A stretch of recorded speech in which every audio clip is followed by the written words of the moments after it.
In the midst of uncertainty, our faith can struggle. Our walk becomes labored, our heart heavy. There's something about the unknown which seems to weaken us. It drains our patience and blurs our focus. Yet, in the middle of everything stands a faithful God.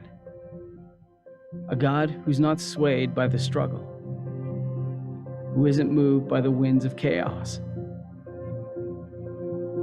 A God who remains faithful even when our faith is fragile.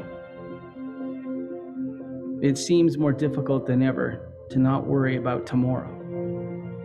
Yet that's exactly what God has asked us to do. For when we cast our burdens on Him, the troubles of the moment begin to fade. When we trust the plans He has for us, our fear begins to subside. When we fix our eyes on Jesus, the author and perfecter of our faith, our focus becomes consumed by clarity. Yes, we are in the midst of uncertainty, but we can be certain of one thing: God is faithful. And that is more than enough for tomorrow.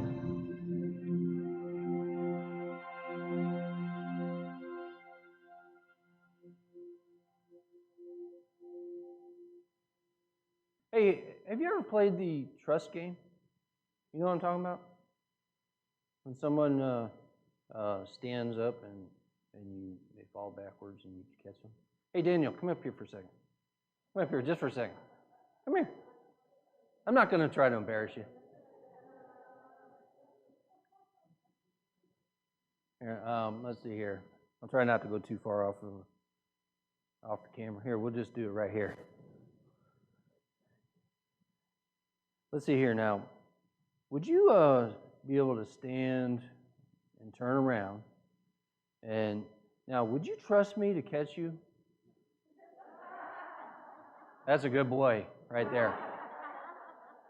I'll tell you what happened. When he was 2 years old, he jumped off of a chair at me, and my arms were out, and he went right between my arms, right down on his head. Well, I don't blame you. Now, let's see here. Would I trust you? Maybe, I don't know. But there's not much of a trust factor there, is there? All right, thank you. Trust. You know, that's a big word, isn't it? That's a big word, and it carries a lot of weight. You know, you can have trust, and you can lose trust. And when you lose trust, it could be detrimental. We're all sitting in chairs today. You're trusting that those chairs won't fall and let you crash to the ground. Here are some great Bible verses that I thought lead very well into today's message. Today, I normally preach from the NLT, but today I'm going to preach from the NIV. These verses really impact the way we hear this message from God. So Isaiah 41:10 says, "So do not fear, for I am with you. Do not be dismayed, for I am your God. Do not fear, for I am with you." Joshua 1:9 says, "Have I not commanded you? Be strong and courageous. Do not be afraid. Do not be discouraged, for the Lord your God will be with you wherever you go." Man, that's a great promise to stand on. Deuteronomy 31:6, "Be strong and courageous. Do not be afraid or terrified because of them, for the Lord your God goes with you. He will never leave you nor forsake you." Matthew 28:20, "And teaching them to obey everything I have commanded you. And surely I am with you always to the very end of the age."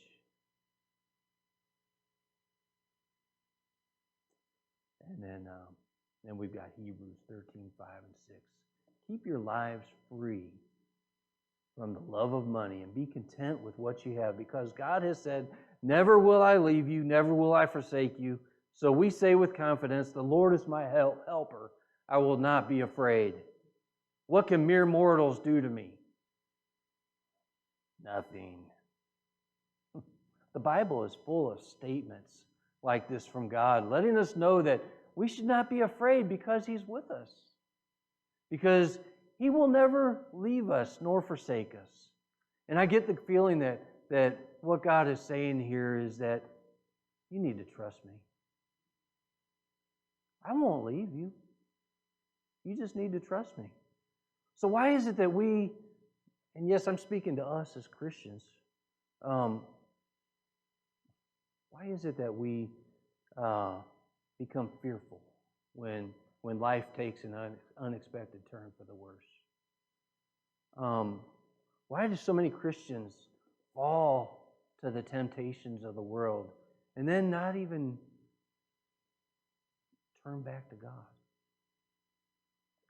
Why do so many Christians think they have to do things in their own strength? You know what?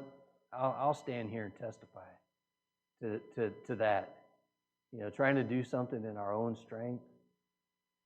Easy to make just a big mess of things, isn't it? It just makes things worse when we try to do it and not include God in the situation. So I am also directing these things towards me, you know? God loves us so much that He made a way around all this ridiculousness of the world. I'm talking about fear of the end results that the virus can produce, which is death. You know, the thought of losing a loved one or a friend is a detrimental thought. To losing them to the virus or any other thing is detrimental. You know, the idea of losing a job and not being able to provide for the family's basic needs can become a reality in the blink of an eye. I don't like the idea of not being able to provide for my family, nor does anyone else, I'm sure. Natural disasters. Now, we've all been affected by natural disasters around the world, and they can wipe towns off the map so that they can only be recognized by a before picture. You've seen that. You know, I remember seeing one not too long ago in Oklahoma where a tornado swept through and the whole place was leveled. And the only way you could recognize it was if they held up a picture and say, this is where this was, this is where this was. Everything was leveled. It was flattened. And I keep feeling like God has been speaking to me through His Word this week and in my daily devotional times about trust, about trusting Him. Trust is something that most people don't have these days. Look, me and Daniel just kind of proved that. He didn't trust me to catch him. I don't trust him to catch me either. Because I think there's probably a little bit of revenge in there. Back from when he was 2. If you look at our society, you can look around and see that there's no trust because everything is caught on camera now. Everything has to be filmed. Now, you know what? I think that this has always been the case. I think that the no trust factor has always been there. It's just that now we have the technology to see it. We have social media. We have cameras everywhere. Everything you do is caught on camera because nobody trusts you. You got to be caught on camera for everything. You probably heard the saying that Big Brother is always watching you, right? Yeah, Big Brother is always watching in some form or fashion. God tells us in Luke 21, He says this, heaven and earth will pass away, but my words will not pass away. You can stand on that. You can stand on that truth. When I was in college, excuse me, I have a little bit of dryness going on. When I was in college, one thing we were required to do was to write a short bio. And in this bio, it was just basically a statement of how our upbringing went, and a little testimony about how Jesus brought us to where we are in our walk with Him. Well, in the statement, we could include a life verse. Do you have a life verse that you go by? Yeah.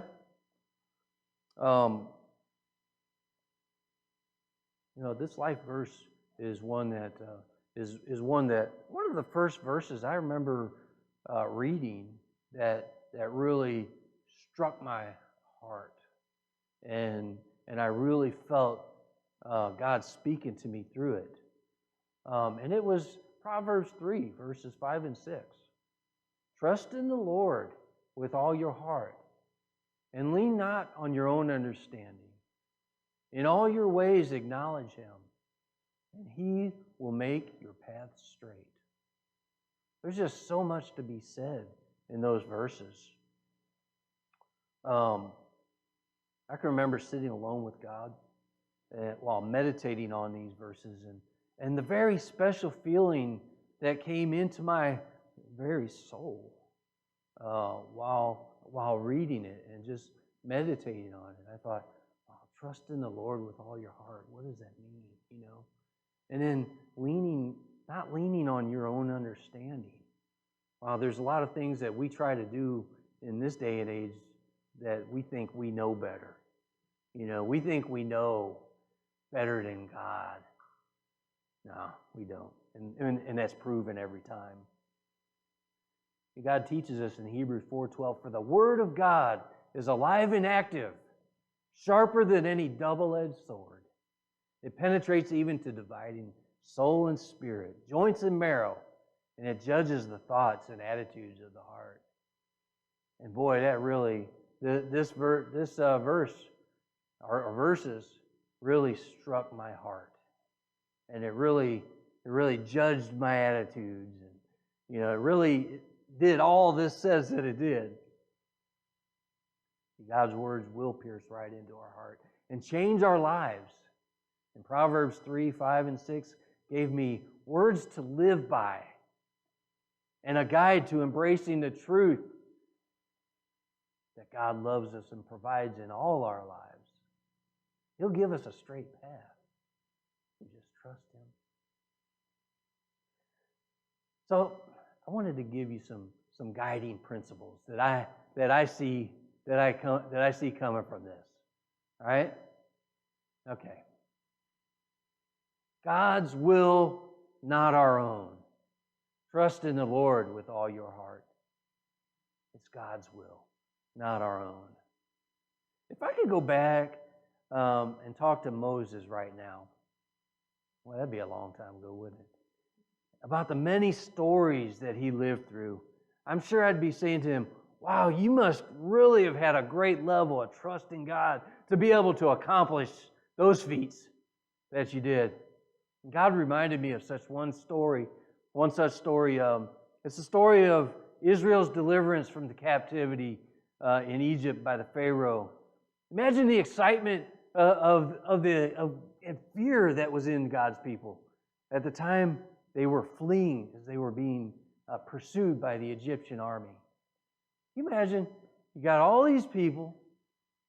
They get to the edge of the water, knowing that the Egyptian army is pursuing them, probably going to kill them when they get there. The excitement of being able to escape, and then, of course, the fear of that. And I wanted to read a few verses from that story, just to bring us into remembrance of it. Moses answered the people, "Do not be afraid. Stand firm. You will see the deliverance the Lord will bring today. The Egyptians you see today, you will never see again. The Lord will fight for you. You only need to be still." Wow. Then the Lord said to Moses, "Why are you crying out to me? Tell the Israelites to move on. Raise your staff and Raise your staff and stretch out your hand over the sea and divide the water so that the Israelites can go through the sea on dry ground. He's going to part the sea for them and give them dry ground to walk across on. Then Moses stretched out his hand over the sea, and all that night the Lord drove the sea back with a strong east wind and turned it into dry land. The waters were divided, and the Israelites went through the sea on dry ground with a wall of water on their right and on their left. They didn't even have to worry about getting stuck in the mud. The Egyptians pursued them, and all Pharaoh's horses and chariots and horsemen followed them into the sea. During the last watch of the night, the Lord looked down from the pillar of fire and cloud at the Egyptian army and threw it into confusion. And we've seen some other stories when God has thrown the enemy into confusion. One other story that comes to my mind is Gideon, when that happened. He jammed the wheels of the chariots so that they had difficulty driving. And the Egyptians said, "Let's get away from the Israelites. The Lord is fighting against Egypt." They knew the Lord was fighting this battle, and they weren't going to win. So let me ask you a question. Do you think Moses would have been able to do what he did if he didn't trust in the Lord with all his heart? Moses was later on quoted in Exodus 33 as saying, "Then Moses said to him, 'If your presence does not go with us, do not send us up here. Do not send us up from here.'" Moses didn't want to do anything without God. He didn't want to do anything unless God was involved in it. This is a picture of trusting in the Lord with all our heart. He trusted the Lord. He trusted the Lord with other people's lives. He trusted people with his own life. He trusted God with his own life. And he trusted the Lord more than he trusted his own heart. And with us, it's like trusting God in our lives, with our lives. A virus strikes. We've got to trust that God will make a provision through it. A job is lost. Trust that God will provide a way. Amen? God will provide a way. A friend or family member becomes sick with terminal cancer or dies of COVID. If we trust Him with all our heart, we give it all to Him and say, "I trust you with this, God. Do what you will. Do what you will." It's God's will, not our own.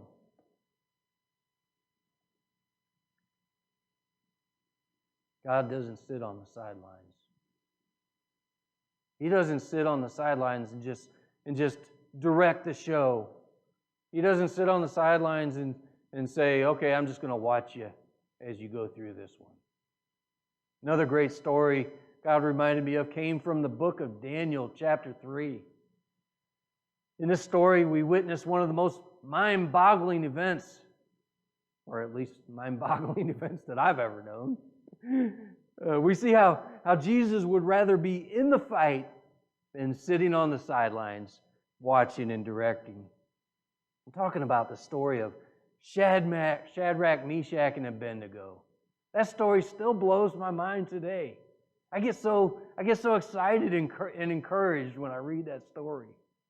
The first time I read it, I thought I was reading some kind of heroic fairy tale. But then a subsequent reading was with the understanding that I had an understanding of the Bible that it was the absolute truth. This was a true story. This really happened. And it happened for our benefit. Jesus is always with us, and He's going to fight our battles with us. He's going to hold our hand through it, and we're going to come through unscathed. A little excerpt from that story. Then Nebuchadnezzar was furious with Shadrach, Meshach, and Abednego, and his attitude toward them changed. He ordered the furnace heated 7 times hotter than normal, and commanded some of the strongest soldiers in his army to tie up Shadrach, Meshach, and Abednego and throw them into the blazing furnace. So these men, wearing their robes, trousers, and turbans, and other clothes, were bound and thrown into the blazing furnace. keep saying the word blazing furnace. The king's command was so urgent and the furnace so hot that the flames of the fire killed the soldiers who took up Shadrach, Meshach, and Abednego. It was that hot. And these 3 men, firmly tied, fell into the blazing furnace. Then King Nebuchadnezzar leaped to his feet in amazement and asked his advisors, "Weren't there 3 men that we tied up and threw into the fire?" They replied, "Certainly, Your Majesty." He said, "Look, I see 4 men walking around in the fire, unbound and unharmed. And the 4th looks like a son of the gods." Well, we know who that was. Nebuchadnezzar then approached the opening of the blazing furnace and shouted, "Shadrach, Meshach, and Abednego, servants of the Most High God, come out, come here." So Shadrach, Meshach, and Abednego came out of the fire, and the satraps, prefects, governors, and royal advisors crowded around them. They saw that the fire had not harmed their bodies, nor was a hair of their heads singed. Their robes were not scorched, and there was no smell of fire on them. Because Jesus was in there with them. He wasn't sitting outside that furnace, rooting them on and hoping they would make it through. No, He got in there with them, and He protected them. And He walked through the fire with them. And if you're going through some kind of a fire today, remember, Jesus will walk through the fire with you. How about the morning on the 3rd day when the tomb was found to be empty? Lean not on your own understanding. But when they looked up, they saw that the stone, which was very large, had been rolled away. As they entered the tomb, they saw a young man dressed in a white robe sitting on the right side, and they were alarmed. "Don't be alarmed," he said. "You're looking for Jesus the Nazarene who was crucified. He has risen. He is not here. See the place where they laid Him. But go tell His disciples and Peter He is going ahead of you to Galilee. There you will see Him just as He told you." Just as He told you. He told everybody what He was going to do. He told everyone that God was going to raise Him from the dead. Nobody really understood. They were trying to do this thing in their own understanding. They couldn't understand what was happening. And trembling and bewildered, the women went out and fled from the tomb. They said nothing to anyone because they were afraid. They were trying to understand in their own minds. Daniel, the story of Daniel, Shadrach, Meshach, and Abednego. You look and you see them. Common sense says they're going to be burned up when they get in that fire. But then common sense gets overridden by the power of God. And He does things that we can't even imagine. He does things that we would never imagine. Lean not on your own understanding. How is it that when sometimes I'm sitting there doing the bills and the numbers just don't add up, somehow they still get paid? The numbers are wacky, and somehow a refund check arrives in the mail or something like that. God, how is it that sometimes a person recovers from a serious illness that even the doctors couldn't explain? How? God, not in our understanding. How did Lisa get home on that day that her dad was killed safely? She was in Myrtle Beach, 3.5 hours away. Set her cruise control on 90 miles an hour.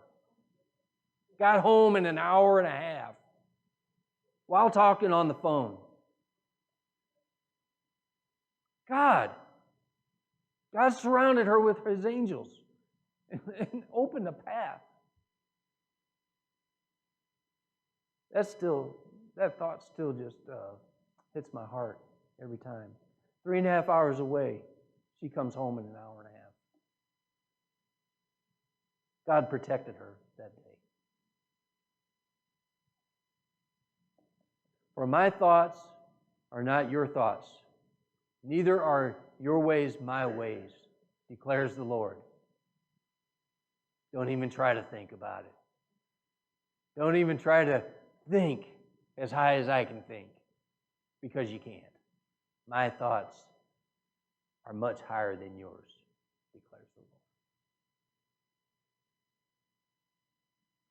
And praise God all the time, no matter what. We should learn to praise God during the good times as well as the bad times, because He is God, and we know that it's His will that is going to be done, not our own. Sometimes He grants us the desires of our heart, but it's His will, ultimately, not our own. What would it look like if we woke up every morning? If we woke up every morning and just began praising God for everything. God, thank you for the empty tomb. You made a way for us to be with you in eternity. God, thank you for bringing Lisa home safely on that faithful day. You've given us a very strong family. God, thank you for making the ends meet. When I didn't see a way, you made a way, because you're a way maker. God, thank you for the gift of the sweet memories of my loved ones. You made a way for their memory to live on in the hearts, in our hearts, for the rest of our lives. When a loved one leaves us, yeah, terrible loss, but God gives us memories. God gives us memories that can live on. In all your ways, acknowledge Him. In all your ways, thank Him. In all your ways, give glory to the God of Abraham, Isaac, and Jacob. The God who brought Moses and the Israelites out of Egypt and the bondage of slavery. The God who was in the fire with Shadrach, Meshach, and Abednego. The God who raised Jesus from the grave is the very same God who makes a way for us. He will make our path straight. How straight is your path? God is saying, trust me. I will make a way. Do you need to be reminded today that God needs you to trust Him? He wants you to trust Him. Give it all to God, our way maker.